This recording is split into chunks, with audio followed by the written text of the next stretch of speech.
আরবি মাসের গণনা হলো আকাশের চাঁদ ওঠা থেকে।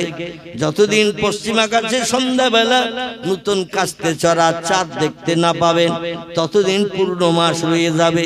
যেই নতুন চাঁদ দেখা যাবে সন্ধ্যার পরে, নতুন মাসের শুভ সূচনা। এই জন্য আরবিতে রাত আগে আসে, দিন পরে আসে। বাংলা ইংরেজিতে দিন আসে আগে, রাত আসে পরে। যাই হোক, আল্লাহ নবী বলছেন খামসিনা আলফা সানা মিম্মা তাউদ্দুন। এইভাবে মাস গোনো 29-30 দিনে, বছর গোনো কত দিনে? ওরা বলে ইয়া রাসূলুল্লাহ 50-52 দিনে, 350-52 দিনে আমরা বছর গুনি। ইংরেজি বাংলা থেকে আরবি মাস প্রতি বছর 10-11 দিন কম হয় না? হয় না? দেখবেন প্রতি বছর ইংরেজি বাংলা থেকে আরবি মাস 10-11 দিন করে কম হয়। কারণ 29-30 হয়, আর বাংলা ইংরেজি 30-31ও ঠেলে দেয়। মাঝে মাঝে 32ও আষাঢ় মাস হয়। এই কারণে একটু ইংরেজি বাংলার সঙ্গে আরবির একটু ডিভাইডেড। এক বছর আমরা গুনি এইভাবে 352 দিন, আরবিতে বাংলায় গুনি 365 দিন, ঠিক কিনা? এইভাবে গুনতে গুনতে নবী বলছেন 50,000 বছর গণনা করতে যত ঘন্টা লাগবে, আল্লাহ একটা দিন বানাবেন। সেদিন এজা তুলিয়ে শামসে মাগরিবে হয়, পশ্চিম দিক থেকে ভোরবেলা গাছের মাথা দিয়ে ডগমগ করে সূর্য উঠতে থাকবে। আর গুরুবে শামসে মাগরিব মাশরিকে হাম, আর পূর্ব দিকে সূর্য সেদিন ডুবতে যাবে। সময় নেবে 50,000 বছরের সমান। যত ঘন্টা হয় আপনি গুণ করবেন মোবাইলের ক্যালকুলেটরে, দেখবেন কত ঘন্টা হবে, কত দিন যাবে। একটা দিন আল্লাহ সেদিন বানাবেন। নবী পাক সাল্লাল্লাহু আলাইহি ওয়াসাল্লাম তিরমিজি আবু দাউদ শরীফের হাদিসে জানাচ্ছেন, বর্তমান সূর্যের দূরত্ব কত দূর আমরা কেউ দেখতে যাই নাই, জানি না। তবে পয়গম্বর একটি তত্ত্ব দিয়েছেন 1450 বছর আগে। বিজ্ঞানীরা হা করে পয়গম্বরের তত্ত্ব নিয়ে চিন্তা ভাবনা করে, কারণ কোন বিজ্ঞানকে একটা আকাশের উপরেও যেতে পেরেছে। বিজ্ঞানীরা রকেট বানালো, স্পুটনিক বানালো, অ্যাপোলো বানালো, এমন করে বিভিন্ন ধরনের উড়ন্ত যান বানিয়েছে। বিজ্ঞানীরা রকেট বানিয়েছে, বানিয়ে তারা চাঁদের দেশে গেছে, মঙ্গল গ্রহে গেছে, বুধ বৃহস্পতি জয় করার চিন্তা ভাবনা নিয়েছেন। কিন্তু পৃথিবীর বিজ্ঞানীরা একটা আকাশ কি কোনোদিন পাড়ি দিতে পেরেছে? ভবিষ্যতে পারবে। একজন ব্যক্তিকে বিশ্বসেরা আল্লাহ বানিয়েছিলেন।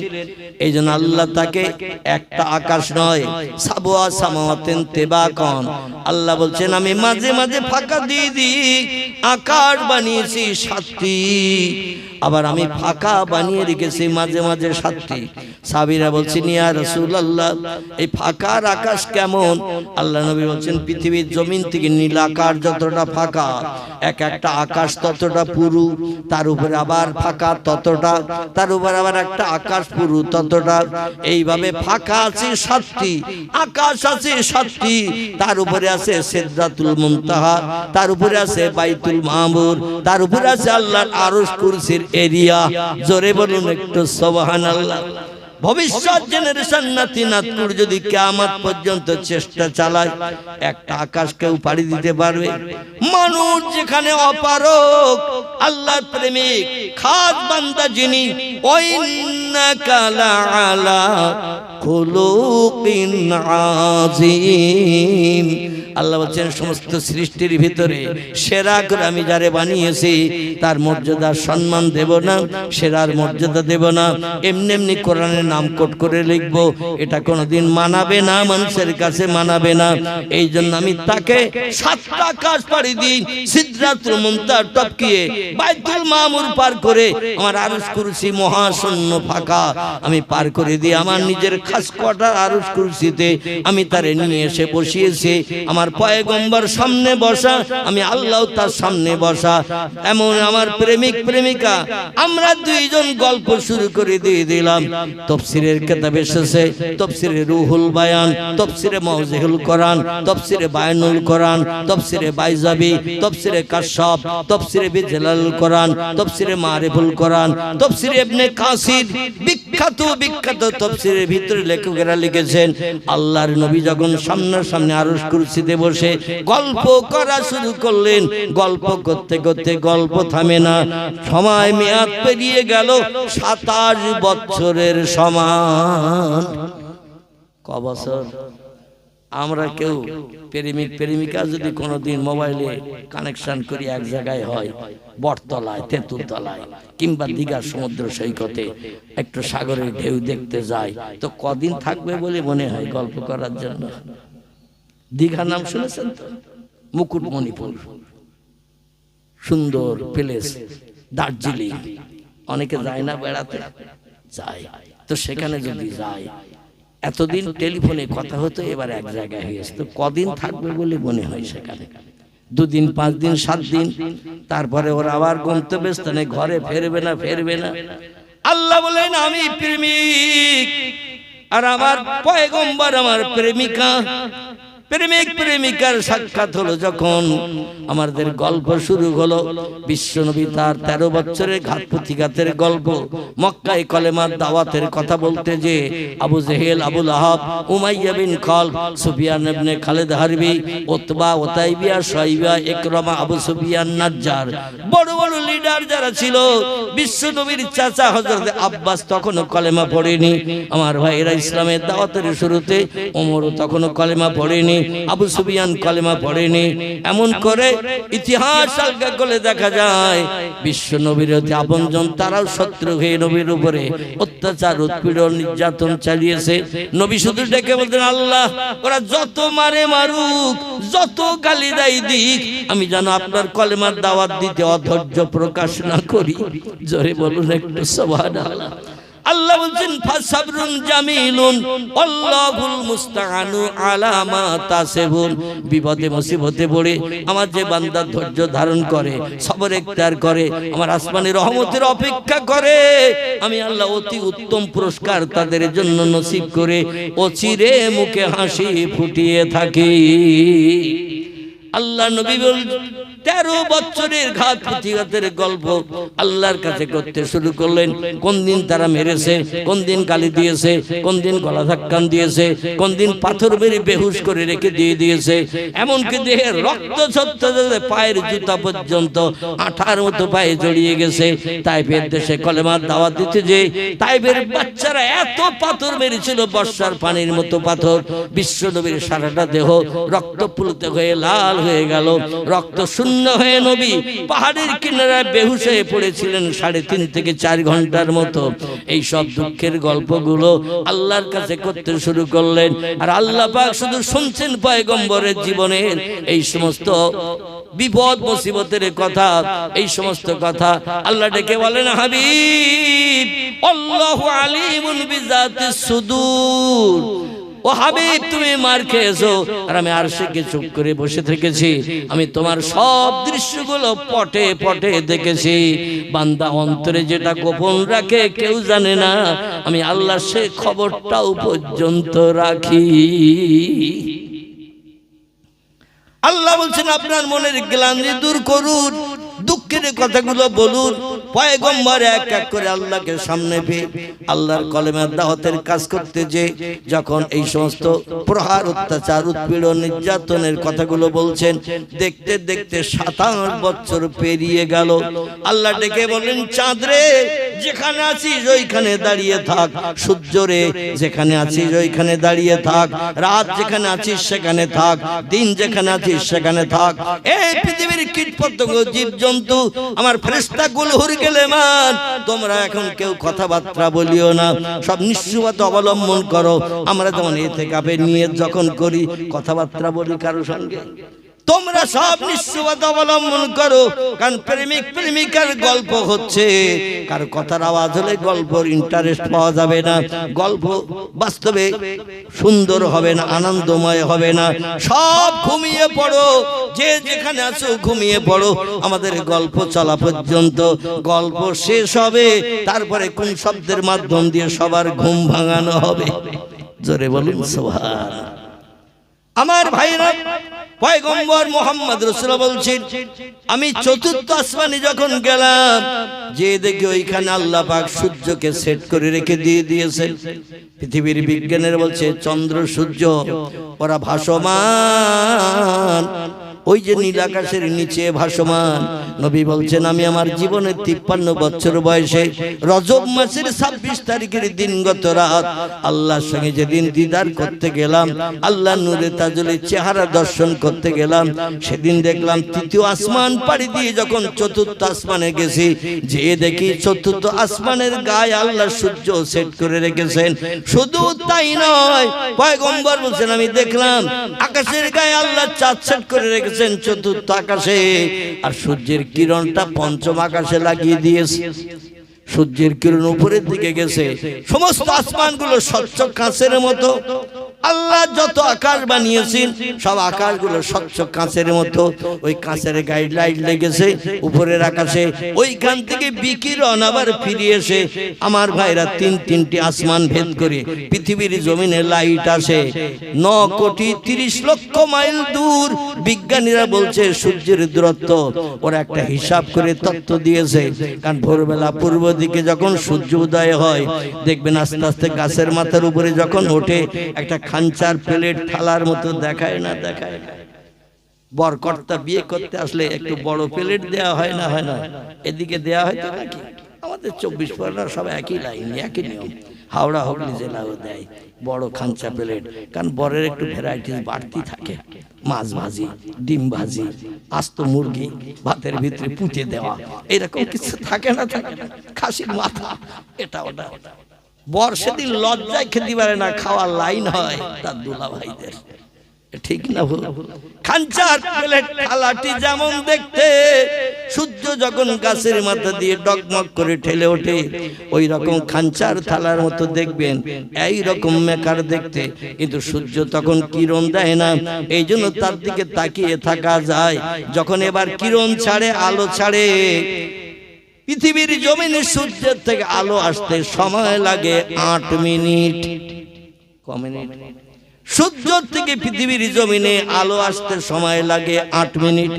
এই পৃথিবীর জমিনে লাইট আসার পরে এক সেকেন্ডে সূর্যের লাইটের আলো সামনের দিকে এগিয়ে থাকে 86,000 মাইল। এক সেকেন্ডে 86,000 মাইল দূরে চলে যায় সূর্যের কিরণ। বিজ্ঞানের 8 মিনিটকে দিয়ে আর 86,000 কিলোমিটার দিয়ে এরা হিসাব করে গণনা করে বলছেন পৃথিবীর জমিন থেকে সূর্যের দূরত্ব হলো 9,30,00,000 মাইল দূর। তবে বিজ্ঞানীরা তত্ত্ব দিয়েছে মহাশূন্যে ফাঁকায় ভাসমান। আর পয়গম্বর বলছেন আল্লাহ পাক নিচে 3টে, উপরে 3টে, এই 6টি, মাঝখানে একটি নাম হলো তার 4 নম্বরের আকাশ। এই 4 নম্বর আকাশে আল্লাহ পাক সূর্য সেট করে রেখে দিয়েছেন। আর এই সূর্য আলো দেয় উপরে, টর্চ লাইটের সুইচ টিপলে যেমন আলো বেরিয়ে যায় সামনে না পিছনে, সামনে আলো যেমন বেরিয়ে যায় ওই রকম লাইটটা বেরিয়ে যায় সামনে, যে আকাশের গায়ে লাগে।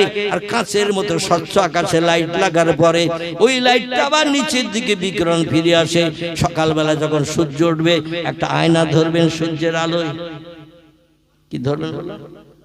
আয়না ধরবেন, দেখবেন ওই সূর্যের আলো আয়নায় আসলে আর একটা জ্যোতি আলাদা বেরিয়ে যায় না? কারো চোখে যদি লাগান, বলছে আমার চোখে লাইট মারতিস কেন? এ বলে না। ও আলোটা তীক্ষ্ণ না নরমাল? ও সূর্যের তীক্ষ্ণ ওই লাইট কাঁচের থেকে যখন বিকিরণ ফিরে যায়, মানুষের চোখ ধাঁধা লেগে যায়। আমার ভাইরা, আল্লাহ পাক রব্বুল আলামিন চতুর্থ আসমানে সূর্য সেট করে রেখেছেন। এখনো পর্যন্ত বিজ্ঞানীরা তত্ত্ব খুঁজে পায় নাই এবং কিয়ামত পর্যন্ত পাবে না। জোরে বলুন একটু সুবহানাল্লাহ। আল্লাহ পাক বলছেন আকাশ তোমরা একটাও দেখতে পাও নাই, কিন্তু আমি আকাশ বানিয়েছি সাবওয়া সামাওয়াতান তিবাকান, মাঝে মাঝে ফাঁকা দিয়ে দিয়ে আকাশ বানিয়েছে 7টি। তার উপরে আছে সিদরাতুল মুনতাহা, আসমানের শেষ। তার উপরে আছে বাইতুল মামুর। পয়গম্বর মুহাম্মদ রাসূলুল্লাহকে নিয়ে জিবরিল আমিন বাইতুল মামুরে নিয়ে যাচ্ছেন। ইয়া রাসূলুল্লাহ, আমরা ফেরেশতারা একটা মসজিদে ইবাদত বন্দি আল্লাহ আল্লাহর রেজামন্দির জন্য করি। আপনি যখন এসেছেন, কোনো ব্যক্তি আসার সুযোগ জীবনে পায়নি, ভবিষ্যতে পাবে কিনা জানি না। আপনি সৃষ্টির সেরা বলে আপনার মর্যাদা আল্লাহ পাক ৪,৫০০ অক্ষুণ্ণ রাখবেন কিয়ামত পর্যন্ত। আমার আপনার মতো মর্যাদা, সম্মান, ইজ্জত কোনো ব্যক্তি পেতে পারেনি এবং ভবিষ্যতেও পারবে না। নবী বলছেন, কোথায় নিয়ে যাবে আমারে?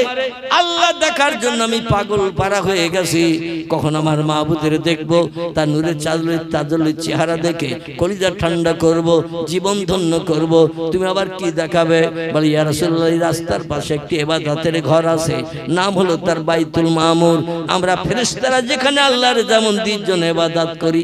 নবী বললেন, ইযহাবিয়া আখি রুহুল আমিন, আল্লাহর ফেরেশতা ভাই জিবরিল, চলুন আপনি আপনাদের ইবাদতের ঘর আপনি নিজেই যখন দেখাতে চাইছেন, আমার অবশ্য দেখার ইচ্ছা ছিল না, তো আপনি আমার গাইডম্যান, আপনার অরাজি করে তো জায়গায় পৌঁছাতে পারবো না। কারণ আপনি যেখানে আমারে নিয়ে যাচ্ছেন জীবনে যাইনি, রাস্তা চিনি না, এই জন্য আপনারা অখুশি করলে জায়গা পর্যন্ত পৌঁছাতে পারবো না। চলুন আপনাকে খুশি করে আমি আমার গন্তব্যস্থানে মাহবুবের কাছে যাব। বাইতুল মামুরের দরজা দিয়ে পয়গম্বরকে সংক্ষেপ কথা ঢুকিয়ে নিয়ে নিলেন ভিতরে। ভিতরে নিয়ে যে আল্লাহ নবী বলছেন, জিবরিল, এই বাইতুল মামুরের কাতারগুলো দেখছি, মসজিদের ভিতরটা দেখলাম, এক একটা কাতারে ফেরেশতা দাঁড়ায় কতজন? আমাদের মসজিদের থেকে কত ছোট মসজিদ, একটু নাম শোনেন। জিবরিল বলছেন, পয়গম্বর, আমার জানা মতে এই বাইতুল মামুরের ভিতরে এক একটা কাতারে ফেরেশতা দাঁড়ায় ৭০,০০০। কতজন? এক একটা কাতারে ফেরেশতা দাঁড়ায় ৭০,০০০। নবী বলছেন, ইয়া আখি রুহুল আমিন, ও ভাই জিবরিল, এই বাইতুল মামুর নামক ইবাদতের ঘর মসজিদের ভিতরে কাতার আছে কটা? জিবরিল বলছেন, পয়গম্বর, আমার জানা মতে এই বাইতুল মামুর নামক আল্লাহর ইবাদতের ঘরের ভিতরে কাতার আছে ৭২,০০০। কত হাজার? নবী শুনে তাজ্জব হয়ে গেলেন, এত বড় মসজিদের কি প্রয়োজন দরকার? এক এক কাতারে ফেরেশতা দাঁড়ায় ৭০,০০০। আপনাদের কাটারাটি মসজিদের কাতারে কতজন? ২০ জন না ২৫ জন? হ্যাঁ, ২৫-৩০, কিংবা একটু বড় মসজিদ হলে ৩৫-৪০। আমাদের গ্রামের মসজিদে ৩৫ জন দাঁড়ায়। আমাদের নেওরা মসজিদে একটু বড় করে আকারে বানানো হয়েছে। যাই হোক, আল্লাহর পয়গম্বর বলছেন, এত বড় করার কি দরকার ছিল? জিবরিল বলছেন, ইয়া রাসূলুল্লাহ, তত্ত্ব শুনলে তাজ্জব হয়ে যাবেন। শুনুন যে ফেরেশতা একবার এই বাইতুল মামুরে নামাজ আদায় করতে আসে, সারা জীবনে আর কোনোদিন আসার সুযোগ পায় না। জীবনে একটা বার করে এই মসজিদে ফেরেশতাদের নামাজ পড়ার পারমিশন, সুযোগ। নবী বলছেন, মা হিয়া, কারণ কি? বলছে, প্রতিদিন যদি ওই ফেরেশতা নামাজ পড়তে আসে, বাকি ফেরেশতারা নামাজ পড়ার সুযোগ পাবে না। আল্লাহ এত ফেরেশতা বানিয়েছে, প্রতিদিন একবার করে নামাজ পড়তে আসে নতুন নতুন ফেরেশতা, সারা জীবনে আর নামাজ পড়তে আসে না। নবী বললেন, তাহলে নতুন নতুন ফেরেশতা এসে দৈনন্দিন যদি নামাজ পড়ে চলে যায়, ভবিষ্যতে তো আর ফেরেশতার নাম নিশানা পাওয়া যাবে না। ভবিষ্যতে মসজিদ তো বিরান হয়ে যাবে, মুসল্লি আর পাওয়া যাবে না। জিবরিল বলে, লা ইয়া রাসূলুল্লাহ, আপনার ধারণা সঠিক নয়। আমি ধারণার প্রতি উত্তর দিয়ে দিচ্ছি, আপনি শুনুন। প্রতিদিন একবার করে জীবনে নামাজ পড়ার সুযোগ পাবে ফেরেশতারা। কিয়ামত কবে হবে? আল্লাহু আলামু বিমুরাদিহি, আল্লাহ সে বিষয়ে বেশি জানেন, বেশি খবর রাখেন। কোন দিন দুনিয়া ধ্বংস করে দেবেন, ততদিন পর্যন্ত এই বাইতুল মামুরের মসজিদ খালি হবে না। তাহলে ফেরেশতা বেশি না মানুষ বেশি? ফেরেশতা।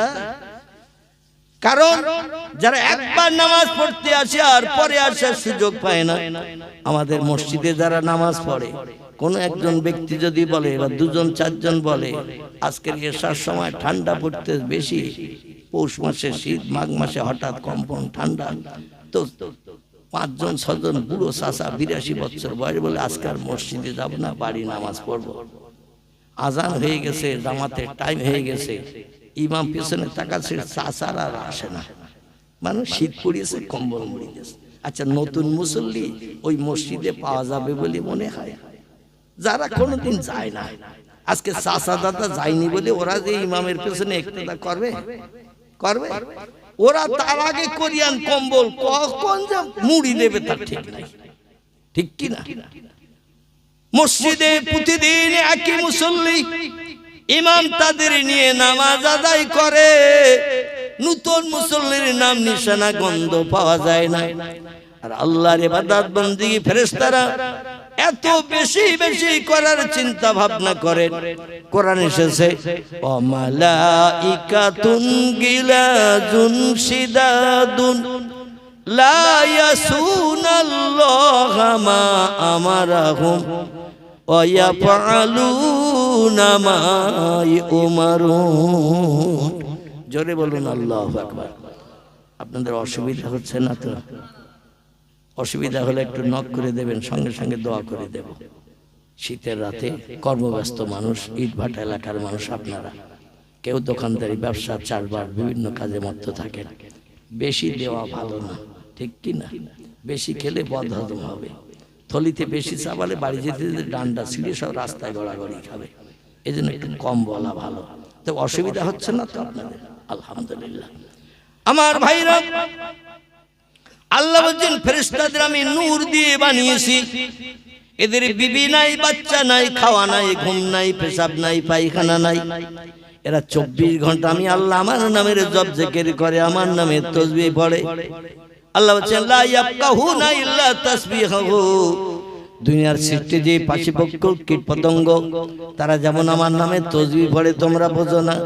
কুকুর ঘেউ ঘেউ করে, বিড়াল ম্যাও ম্যাও করে, গরু হুম্বা হুম্বা করে, ব্যাঙেরা ঘাগর ঘাগর করে, ছাগল প্যাঁ প্যাঁ করে, পাখিরা কিচির মিচির করে।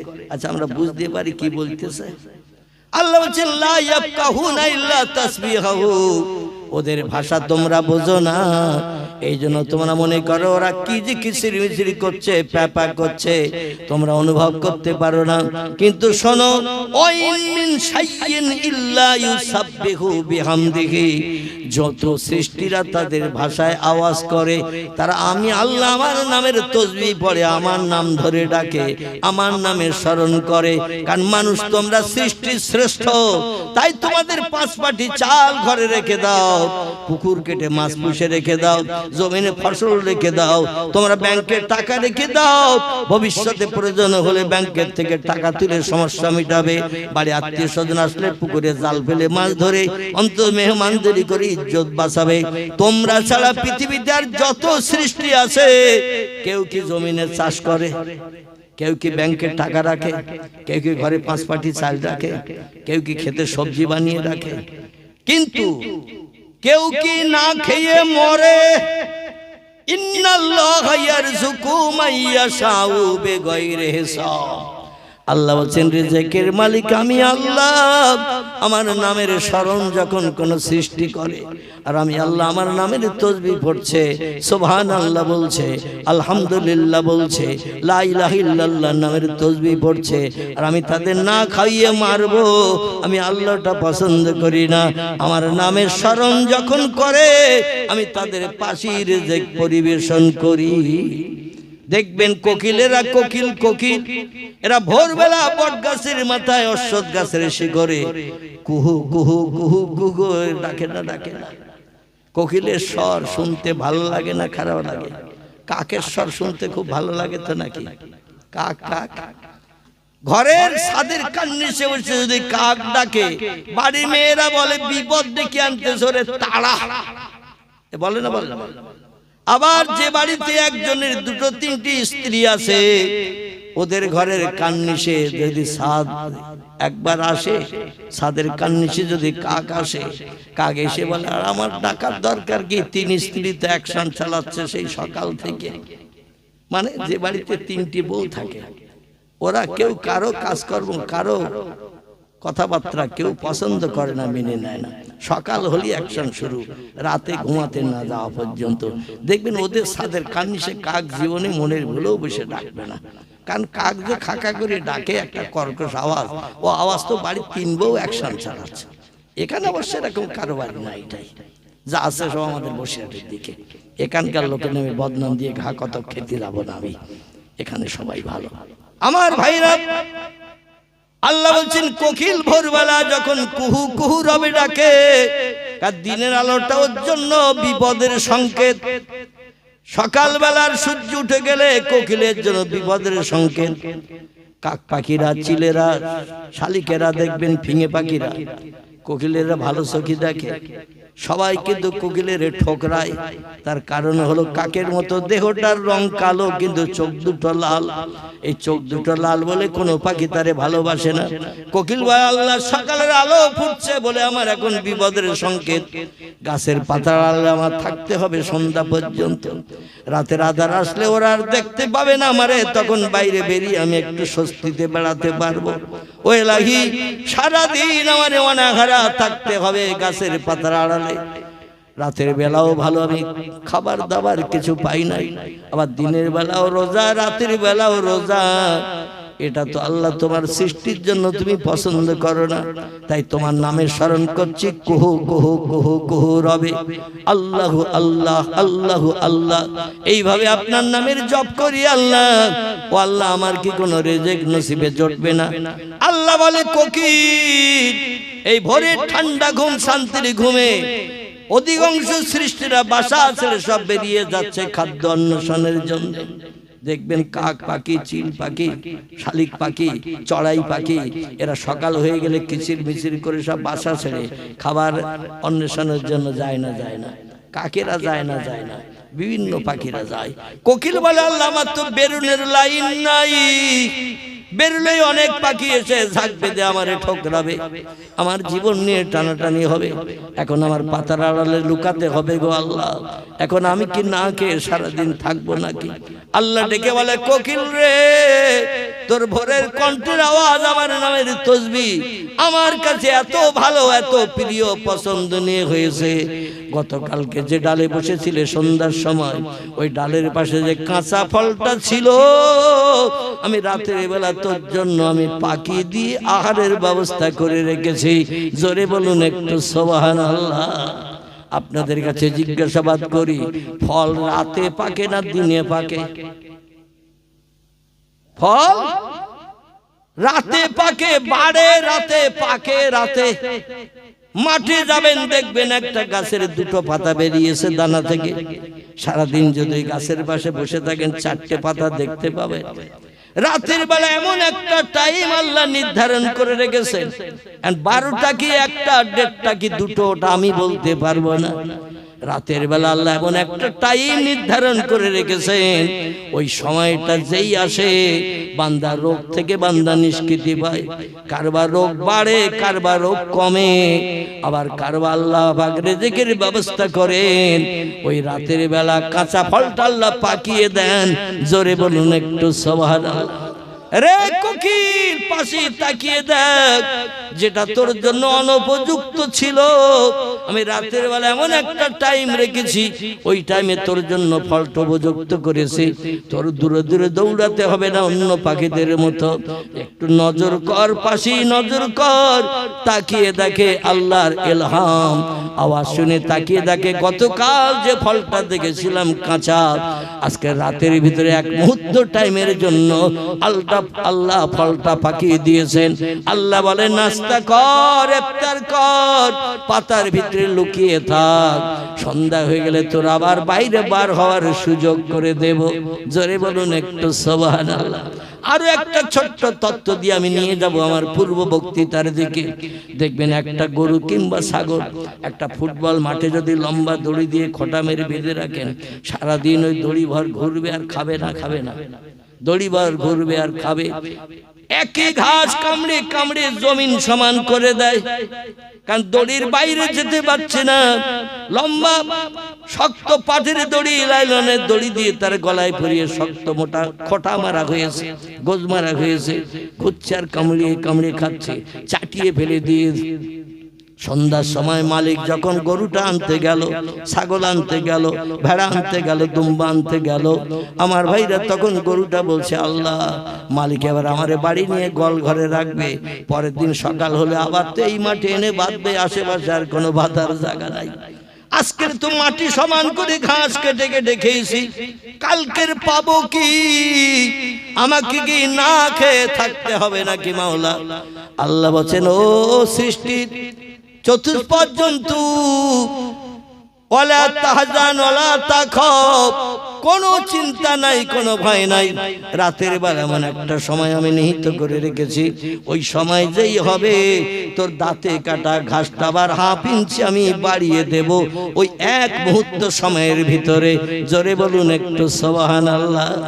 যে ঘাসটা দাঁতে কেটে খেয়ে মাটি সমান করে রেখে এসেছে, রাতের ভিতরে এমন একটি সময়, ওই সময় আল্লাহ শুধু বলেন কুন ভাইয়া, কুন সঙ্গে সঙ্গে হয়ে যায়। কোন সৃষ্টি না খেয়ে মরে না, যারা মরে সব খেয়েই মরে। আমার ভাইরা, আল্লাহর বড় বড় ওলি বান্দারা, আমি যাদের নাম পূর্বে আপনাদের কাছে একটু বলছিলাম, দুটি দলের মানুষ পৃথিবীতে আল্লাহর আপন হয়েছে তারা, আল্লাহর পছন্দনীয় বান্দা হিসেবে বিবেচিত হয়েছে তারা। একটি দলের নাম হলো নবী আম্বিয়ার দল, একটি দলের নাম হলো ওলি আউলিয়ার দল। এই দুটি দল ছাড়া আমি অধম আমার মগজে আর আল্লাহ প্রেমিক দল খুঁজে পাই না। পৃথিবীতে আর যত দলের মানুষ আমরা বাস করি, কেউ বা চাষি, কেউ বা তাঁতি, কেউ বা কামার, কেউ বা কুমোর, কেউ বা সুতোর, কেউ বা ধোপা, কেউ বা দর্জি, কেউ বা নাপিত, কেউ বা ডাক্তার, কেউ বা মাস্টার, কেউ বা হাকিম, কেউ বা জজ, কেউ বা উকিল, কেউ বা ব্যারিস্টার, কেউ বা বিজ্ঞান, কেউ বা দর্শন, কেউ বা ইঞ্জিনিয়ার, কেউ বা এমন করে ভূতত্ত্ববিদ, ঐতিহাসিক, সাহিত্যিক, কেউ বা আলেম, কেউ বা হাফিজ, কেউ বা কারি, কেউ বা মুফতি, কেউ বা মসজিদের ইমাম, কেউ বা মুয়াজ্জিন, কেউ বা মুক্তাদি।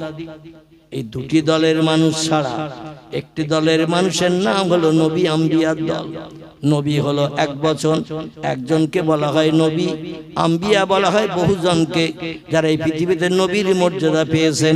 জোরে বলুন একটু সুবহানাল্লাহ। একজনকে বলা হয় আরবিতে ওলি, বহুজনকে বলা হয় আউলিয়া। আল্লাহ কোরআনেও তত্ত্ব কট করে দিয়ে দিয়েছেন, বিসমিল্লাহির রহমানির রহিম, আলা ইন্না আউলিয়া আল্লাহি লা খাউফুন আলাইহিম ওয়ালা হুম ইয়াহজানুন। জোরে বলেন আল্লাহু আকবার। আল্লাহ বলেন, হুঁশিয়ার হয়ে যাও, সাবধান হয়ে যাও, ডেঞ্জার, বিপদ, খাতরা আছে ও উম্মতে মুহাম্মাদি তোমাদের জন্য। ইন্না আউলিয়া আল্লাহ, আমার সঙ্গে যারা দোস্তি করেছে, আমার সঙ্গে যারা ফ্রেন্ডশিপ স্থাপন করেছে, আমার সঙ্গে যারা বন্ধুত্ব করেছে, আমি আল্লাহ আমার সঙ্গে যারা সম্পর্ক গাঢ়তর তৈরি করেছে, এদের সম্পর্কে যেন কোনো বাজে মন্তব্য কেউ করিও না, কারণ তারা আমি আল্লাহ আমার আপন, আমি আল্লাহ তাদের আপন। জোরে বলুন একটু সুবহানাল্লাহ। লা খাউফুন আলাইহিম, বিপদে মুসিবতে তাদের কোনো ভয় নাই, ওয়ালা হুম ইয়াহজানুন, রাতের আধারে ঘুম কামাই করে আগামী দিনের সমস্যার জন্য চিন্তা করার দরকার নাই। সব সমস্যার সমাধান আমার প্রেমিক প্রেমিকা বান্দা বান্দীদের জন্য আমি আল্লাহ করে থাকি, তাদের মুখে হাসি ফুটিয়ে থাকি। দুটি দল ছাড়া আর কোন দলের মানুষ আমি অধম খুঁজে পাই না। একটি দলের নাম নবী আম্বিয়ার দল, একটি দলের নাম হল ওলিয়া উলিয়ার দল। আর যত দলের মানুষ আমরা বাস করছি, আলেম, হাফেজ, কারি, মুফতি থেকে শুরু করে, মসজিদের ইমাম, মুয়াজ্জিন, মুক্তাদি থেকে শুরু করে, চাষি, তাঁতি, কামার, কুমোর, সুতোর, ধোপা, নাপিত, ডাক্তার, কবিরাজ, হাকিম, জজ, উকিল, ব্যারিস্টার, মাস্টার থেকে শুরু করে, বিজ্ঞান, দর্শন, ইঞ্জিনিয়ার, সাহিত্যিক থেকে শুরু করে, ঐতিহাসিক থেকে শুরু করে, ভূতত্ত্ববিদ থেকে শুরু করে, যত দলের মানুষ পৃথিবীতে আছে, আল্লাহর আপন কেউ হতে পারেনি। কেবল আল্লাহর আপন হয়েছে দুটি দল, একটির নাম হলো নবীর দল, একটির নাম হলো ওলির দল। জোরে বলুন একটু সুবহানাল্লাহ। এখন আপনাদের মসজিদের ইমামের বিরুদ্ধে কথা হলো না? আমি বললাম মসজিদের ইমাম, মুয়াজ্জিন, মুক্তাদি এরা কেউ আল্লাহর দলে ঢুকতে পারেনি। তাহলে ইমামের বিরুদ্ধে বললাম না মুয়াজ্জিনের বিরুদ্ধে বললাম না যারা 5 ওয়াক্ত নামাজ পড়তে যায় ইমামের পিছনে ইক্তেদা করে, ওদের কি সুযোগ দিছি না? ওদেরও বিরুদ্ধে বলেছি। শুধু ওদের বিরুদ্ধে বলি নাই, আমি অদম ওই দলের মানুষ আছি। আপনারা কম বেশি জানেন, কাছাকাছির মানুষ, এই জন্য বেশি তথ্য দেওয়ার প্রয়োজন নাই। আমিও একটি মসজিদে ইমামতি করি। বর্তমান আমার ইমামতির বয়স এখন 41 চলছে। কথা বললাম, আমার বর্তমান ইমামতির বয়স চলছে 41। 1985 সাল থেকে নিয়ে বর্তমান 2026, এটা হিসাব করবেন ক বছর হয়। আমি একটা মসজিদের ইমাম, কিন্তু আমি আমাকে ছাড়ান দিই নাই। আমি ইমামদের দলের ভিতরে আছি। মুয়াজ্জিন যারা মসজিদ আজান দেয়, মানুষকে আহ্বান করে নামাজ পড়ার জন্য, মুক্তাদিরা মুয়াজ্জিনের আজান শুনে মসজিদে জামাতে শরীক হয়, ঠিক না ভুল? এরা কেউ আল্লাহর আপন হতে পারেনি। আলেম পারেনি, হাফেজ পারেনি, কারি পারেনি, মুফতি পারেনি, কেউ পারেনি। কেবল পেরেছে দুটি দল। এই দলের একটির নাম নবীর দল, একটির নাম অলির দল। এবার যদি বলেন হোয়াট ইজ দ্য ডকুমেন্ট হুজুর, আসলে একটা ছোট্ট তত্ত্ব পরিবেশন করব। দেখতে দেখতে রাত অনেক হয়ে গেছে, আল্লাহু আকবার, অনেক লম্বা সময় হয়ে গেছে। আর বেশি বক্তব্য আপনাদের কাছে রাখবো না। একজন নবীর কথা বলবো, একজন অলির কথা বলবো। তাহলে দুটি দলের মানুষের সম্পর্কে তত্ত্ব দেয়া হবে না? হবে না? কিয়ামত পর্যন্ত কোন মানুষ যদি চেষ্টা চালায়, নবী কেউ হতে পারবে। খুব ভালো করে শুনবেন। কিয়ামত পর্যন্ত কোন মানুষ যদি চেষ্টা চালায়, আমল কালাম বেশি বেশি করে, রাতের ঘুম হারাম করি, বিবি বাচ্চার মায়া ছেড়ে, বিছানায় লাথি মেরে সারা রাত যদি নফল ইবাদত বندگی করে, আমার ভাইরা আল্লাহর যেমন দিন কোরআন তেলাওয়াত করে, জিকির আজকার করে, জামার বাড়ি শ্বশুর বাড়ি যায়, বিশ্বনবীর আদর্শের অনুসরণ করে চলে, শরীয়তের কোনো খেলাফ কাজ করে না, এই লোকটা কি মরণের আগে কোনোদিন নবীর মর্যাদা পাবে? কারণ নবীর খাতা আল্লাহ শেষ করে দিয়েছেন পয়গম্বর মুহাম্মদ রাসূলুল্লাহকে দিয়ে। ও খাতামান নবিয়্যিন, সূরা আহজাবের ভিতরে আল্লাহ তত্ত্বকট করে দিয়েছেন মুহাম্মদ রাসূলুল্লাহকে আমি নবীদের শেষ করে পাঠিয়েছি। এইজন্য তারপর আর কোনো ব্যক্তি পশ্চিম দিকে সূর্যোদয় পর্যন্ত নবী হতে পারবে না। তবে আল্লাহর অফুরন্ত রহমত, আমরা দুটি দলের আরেকটা দল যারা আছে, এদের নাম হলো ওলি আউলিয়ার দল। আল্লাহ কোরআনে এই দলের সম্পর্কে বলছেন, ওদের নামে যেন কোনো বাজে মন্তব্য করবে না, ওদের সম্পর্কে কোনো টিকা টিপ্পনি কাটবে না, ওদের যেন খারাপ চোখে দেখবে না, ওদের সম্পর্কে কোনো কুমন্তব্য করবে না। ওরা আমার আপন, আমি আল্লাহ ওদের আপন। আমি যেটা চাই এই দুটি দলের মানুষ সেটা দেয়। খুব ভালো করে বুঝবেন, আমি যেটা বান্দাদের কাছে চাই এই দুটি দলের মানুষ আমাকে সেটা দেয়। একটি দলের নাম নবীর দল, একটি দলের নাম অলির দল। এছাড়া আলেম হাফেজ কারি মুফতি থেকে শুরু করে, মসজিদের ইমাম মুয়াজ্জিন মুক্তাদি থেকে শুরু করে, চাষি তাঁতি কামার কুমোর সুতর ধোবা নাপিত থেকে শুরু করে যত দলের মানুষ পৃথিবীতে বাস করে, আমি আল্লাহ আমার হাসি ফুটানোর জন্য, সন্তুষ্ট করার জন্য কোন দলের মানুষ সেটা দেয় না। আমার ভাইরা, আবার আল্লাহ বলছেন, ওই বান্দারা নবীরা এবং ওলিরা আমার কাছে যখন কিছু চায়, আমি আল্লাহ তাদের মুখে হাসি ফোটানোর জন্য তাদের ফিরিয়ে দিতে পারি না।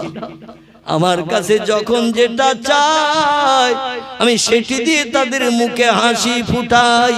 কারণ নবী বলছেন, মান কানা লিল্লাহ, যে লোকটি আল্লাহর আপন হয়ে যায়, কানা আল্লাহু লাহু, আল্লাহ তার আপন হয়ে যায়।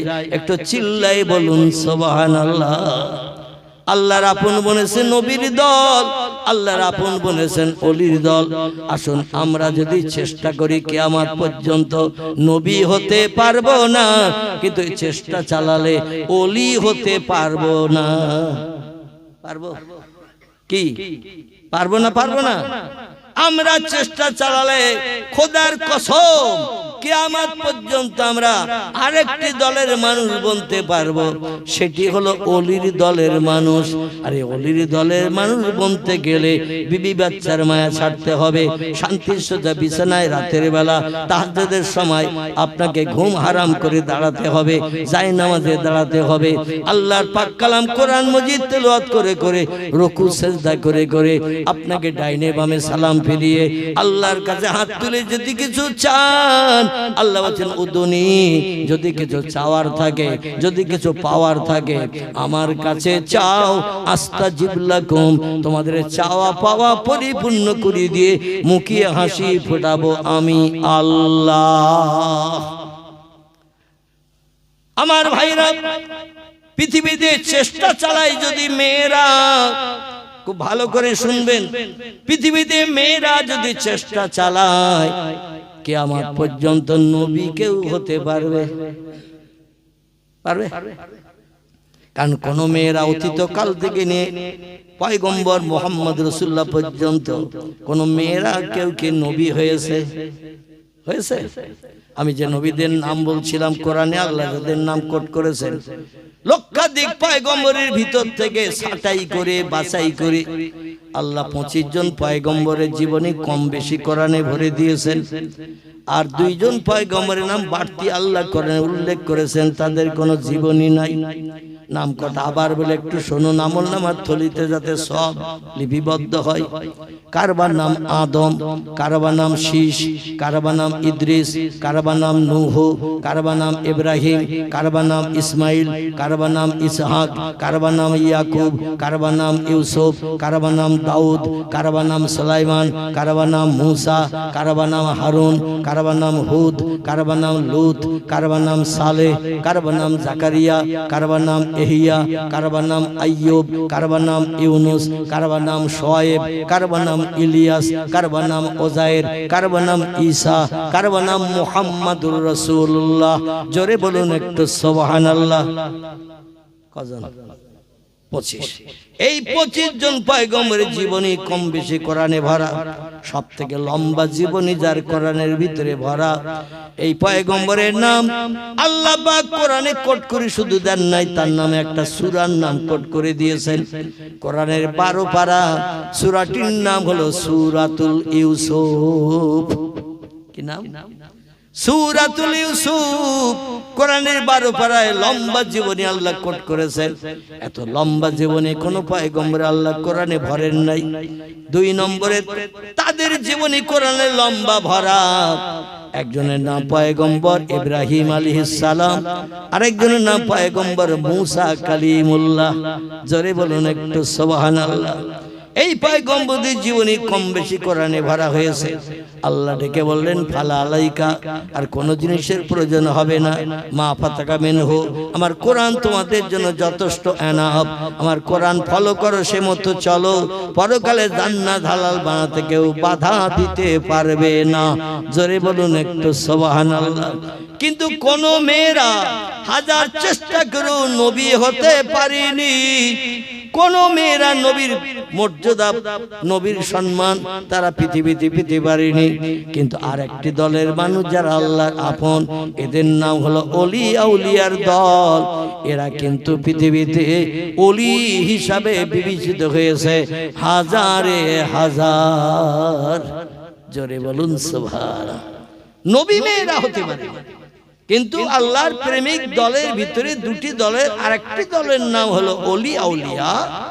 এই ওলির দলে মেয়েরা হাজারে হাজার নাম লিপিবদ্ধ করেছে। একজন ওলির নাম আপনাদের কাছে বলবো, পুরুষের নাম এখন আর বলবো না। আল্লাহ সুযোগ দিলে অন্য দিন আবার পুরুষের কথা বলবো। একটা মেয়ের কথা বলি। মেয়েরা মনে মনে ধারণা করে মেয়েরা তো নামাজ খুব ভালো পড়ে না, রমজানের রোজাও রাখতে পারে না, কোরআন তেলাওয়াতের সময় পায় না, স্বামীর খেদমত ভালো করতে পারে না। এই জন্য তারা মনে মনে ধারণা করে আমরা তো নিশ্চয়ই জান্নাতে যাব স্বামী যদি যায়। সেটা হলো আল্লাহর রহম করলে, স্বামীর পরিষেবার কারণে আল্লাহ রহম করলে জান্নাতে যাবে। কিন্তু আমল কালাম ছেলেদের বেশি না মেয়েদের বেশি? পৃথিবীতে আমল কালাম পৃথিবীতে ছেলেরা একটু বেশি করে। তার কারণ মসজিদে জুমার নামাজ পড়তে মেয়েরা যায় তো নাকি? যায়, ওদের সুযোগ আছে? নাই। রাসূল বলছেন এই পৃথিবীতে জুমার দিন আল জুমাতু আগেরুন আল জুমাতু আজহেরুন, জুমার দিন খুশির দিন, জুমার দিন শান্তির দিন, জুমার দিন হলো দোয়া কবুলের দিন। জোরে বলি একটু সুবহান। আমার ভাইরা, অনেক ইবাদত বন্দেগী মেয়েরা করতে পারে না, বিশেষ করে প্রতি মাসে মাসে 3-4 দিন 5 দিনের মতো মেয়েরা নাপাকি থাকে। সেই সময় ওরা ইবাদত বন্দেগী কোরআন তেলাওয়াত করতে পারে, নামাজ পড়তে পারে, অনেক জায়গায় তাদের ঘাটতি আছে। কিন্তু এই ঘাটতিগুলো পূরণ করেছে কিছু মেয়ে। যখন তারা পবিত্র থাকে, এই পবিত্র অবস্থায় এত বেশি বেশি আল্লাহর রিযাবন্দি হাসিল করেছে, আল্লাহর ইবাদত বন্দেগী বেশি বেশি করেছে, আল্লাহ তাদের প্রেমিকা বান্দির তালিকায় নাম নথিভুক্ত করে পৃথিবীতে তাদের মর্যাদা অক্ষুণ্ণ রেখে দিয়েছেন। জোরে বলুন একটু সুবহানাল্লাহ।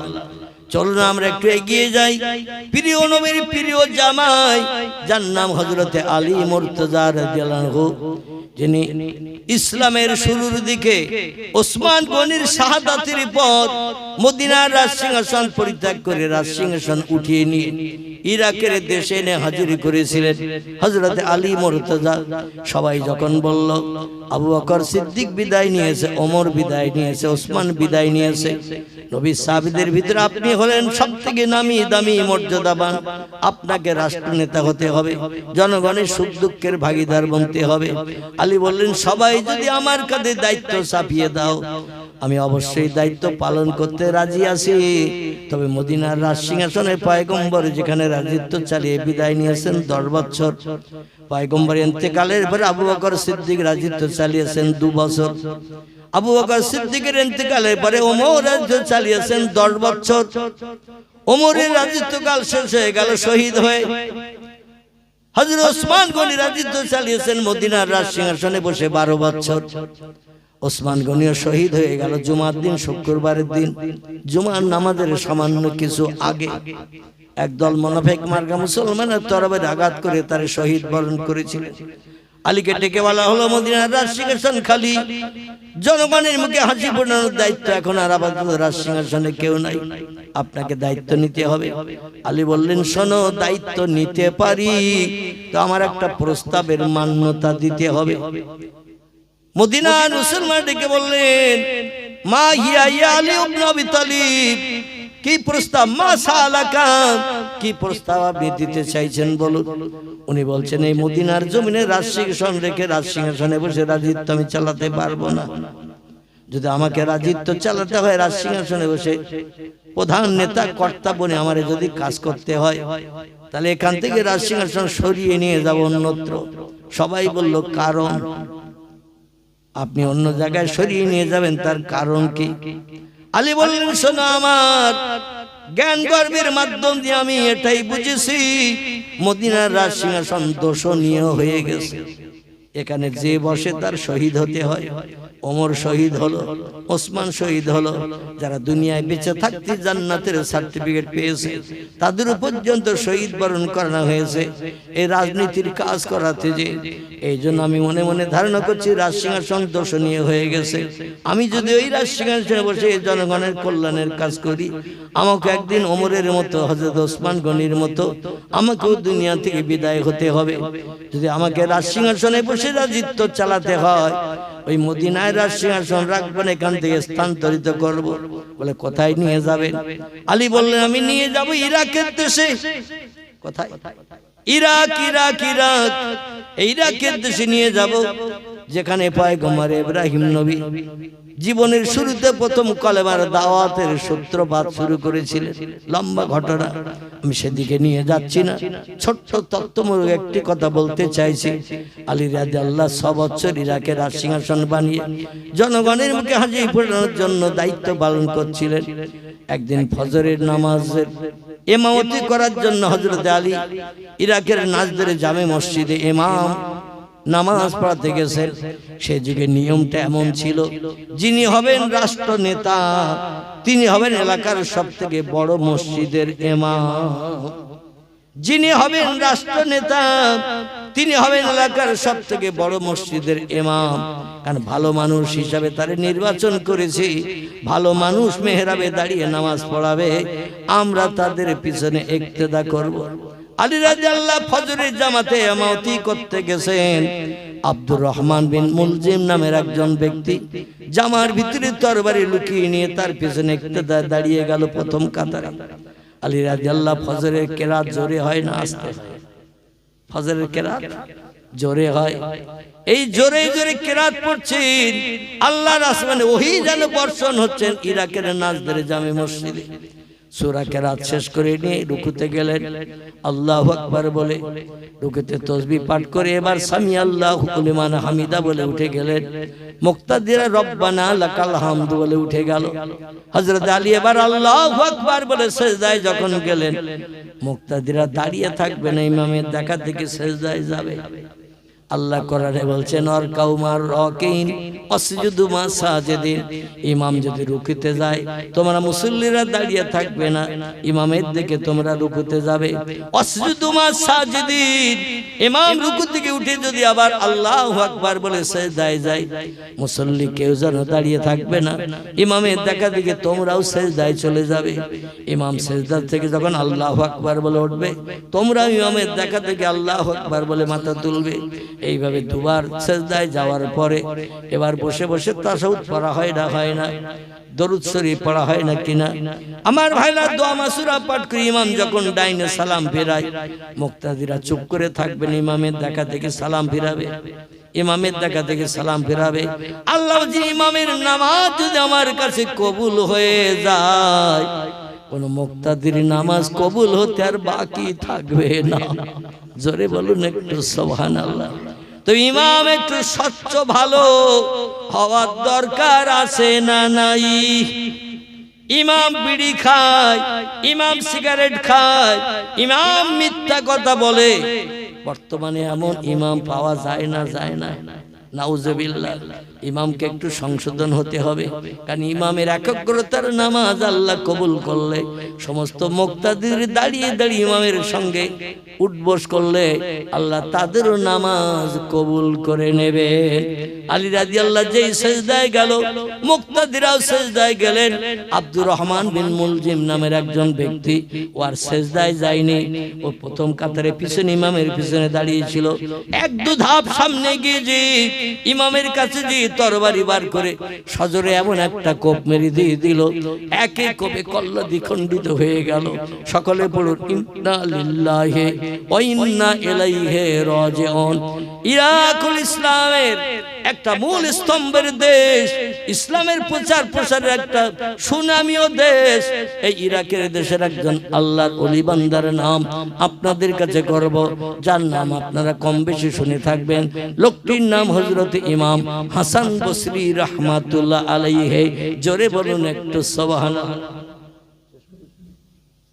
আচ্ছা, আসুন আমরা একটু দাঁড়িয়ে যাই, সোনার মদিনায় নবীজির দরবারে একটু সালাম পেশ করে নেই। ইয়া নবী সালাম, আপনি বলিয়া সবাই ভাটায় কাজ করে।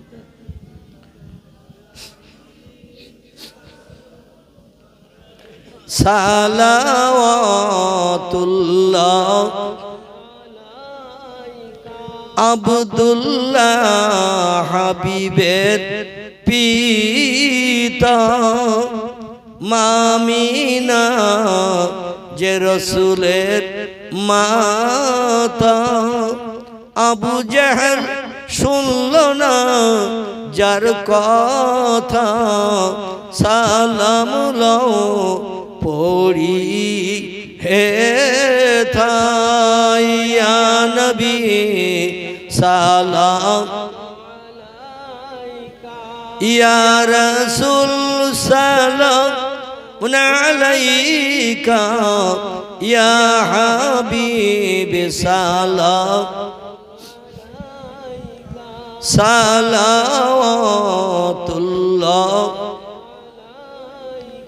बागे इब्राहिम के गुलहिन मलाएक जिसके बुलबुल বুলবুল আপাই जाते तवक्कुल सलावतुल्लाह अलैका या नबी सलाम या रसूल सलाम अलैका या हबीब सलाम सालावतुल्लाह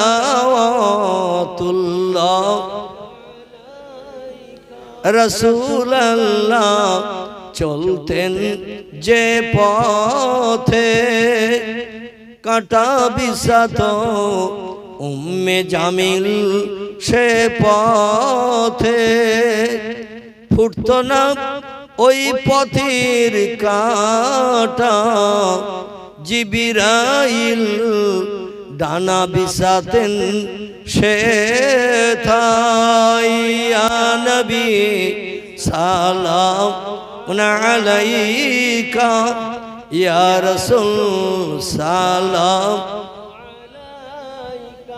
या हबीब सलाम सलावतुल्लाह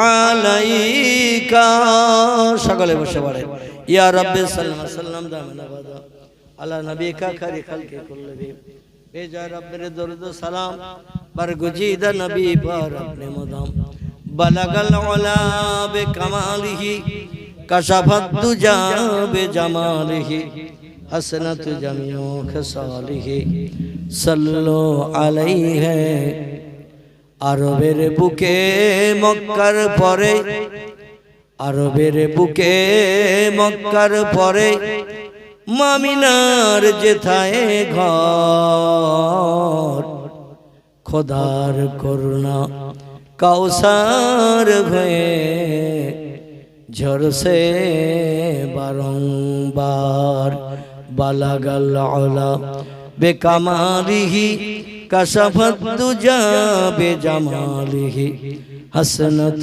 जमियो खिसालिही सल्लो अलैहि वालिही अल्हम्दुलिल्लाह। देखते देखते रात 10:30 बाजते जाए कम बेशी प्राय 2.5 घंटार काछाकाछि हलो।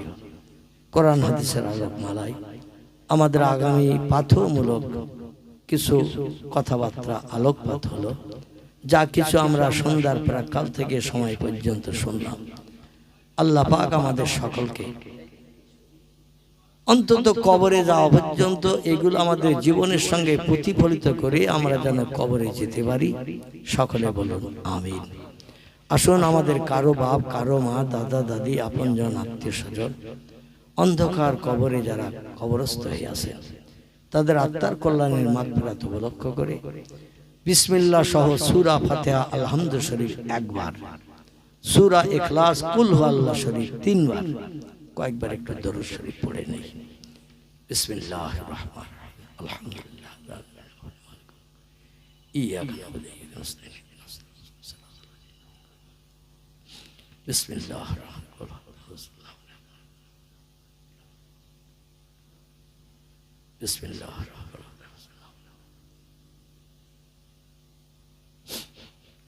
اللهم صل على سيدنا محمد النبي اللهم صل على سيدنا اللهم صل على سيدنا محمد النبي যে যা পড়েছেন অধমের উপরে হাওলা করে দিন। সকলে মহান মাহবুদের শাহী দরবারে অধমের সঙ্গে দোকানা করে হাত সকলে একটু উঠান। আল্লাহুম্মা আমিন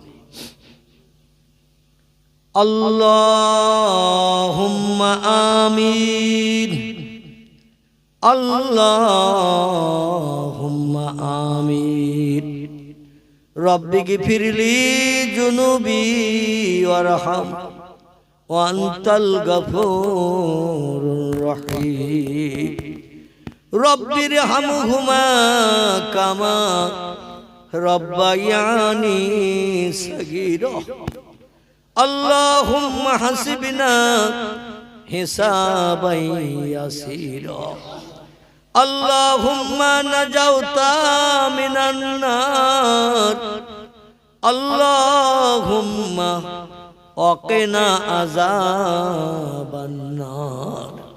রব্বুল আলামিন পবিত্র শাবানের চাঁদ ইজ্জতপূর্ণ রাতকে পিছনে ফেলে রাতের গভীরে ভিক্ষুক সেজে দুটি করে হাত আমরা সকল আপনার মহান শাহী দরবারে উঠিয়েছি। কুদরতি নজরে বান্দা বান্দীদের দিকে ফিরে তাকান, রহমতের দরজা খুলে দিন, এই বেহেশতের বাগানকে আপনি মঞ্জুর করে নিন। আয় আল্লাহ, আপনার খুশনদির যেমন দিলাবের আশায় পাক কালাম কোরআনের মজিদ থেকে বিভিন্ন জবানিতে ইজ্জতপূর্ণ আয়াত সূরা শরীফ আমরা তেলাওয়াত করেছি। আপনার হাবিবকে আমরা চোখে দেখি নাই, নবীদের সঙ্গে মদিনার দেশে সাহাবীদের মতো ঘুরে বেড়াতে পারি নাই। প্রিয় নবীর কণ্ঠের বাণী কানে শুনে আমরা জীবন ধন্য করতে পারি নাই গো আল্লাহ। রাসূলের মহব্বত, প্রেম, ভালোবাসা রক্ষার্থে দোয়া, দরুদ, কিয়াম, সালাম থেকে রাজগার, তাসবিহ, তাহলিল এই মজলিসে বসে দাঁড়িয়ে আমরা সকলে মিলে পাঠ করলাম। আয় আল্লাহ, দয়া পরবশে যদি কিছু সাদকা দান করে, সর্বাগ্রে সোনার মদিনায় সবুজ গম্বুজের নিচে পৌঁছে দিন। तमाम खुलाफाए राशिদিন, সাহাবায়ে কেরাম, আজওয়াজে মুতাহহিরিন, রাসূলের সকল আল আওলাদের কবরে সওয়াব পৌঁছে দিন। বাবা আদম, মা হাওয়া থেকে নিয়ে ঈসা রুহুল্লাহ পর্যন্ত সকল নবী আম্বিয়া তাদের বিবিদের কবরে সওয়াব পৌঁছে দিন। দস্তগীর মহিউদ্দিন, আব্দুল কাদের জিলানী হুজুর থেকে নিয়ে সময় পর্যন্ত যত ওলি আউলিয়া, গওস, কুতুব, নকিব, আবদাল, শহীদ, শুহাদা, হাজী, গাজী, সুবিদার বেশ, ইমানদার মুমিন মুসলমান নরনারী অন্ধকার কবরে যারা কবরস্থ হয়ে আছে, সকলের কবরে সব টুকুন পৌঁছে দিন। আপনার तमाम প্রেমিক প্রেমিকা, মাহবুব মাহবুবা, বান্দা বান্দীদের খাস রূহানি দোয়ার ওসিলা করে আয় আল্লাহ আজকের এই মজলিসটাকে আপনি মঞ্জুর করুন। বিশেষ করে আমার মহব্বতের মানুষ, আয় আল্লাহ এই ডাকনাম বাবলু সাহেব, রব্বুল আলামিন রক্তের বাঁধনে বাঁধন নিয়ে কত আপনজনকে কবরে কবরস্থ করেছেন তার ঠিক নাই। আয় আল্লাহ, বাপ মা, দাদা দাদি, নানা নানি, খালা খালো, ফুফু ফুফি, পিতার কোল, মাতার কোল, শ্বশুর কোল, শাশুড়ি কোল, যে যেখানে কবরে কবরস্থ হয়ে আছে আল্লাহ তাদের কবরে আযাব বন্ধ করে দিন। কবরগুলোকে গুলে রওশন ফুলের বাগান বানিয়ে দিন।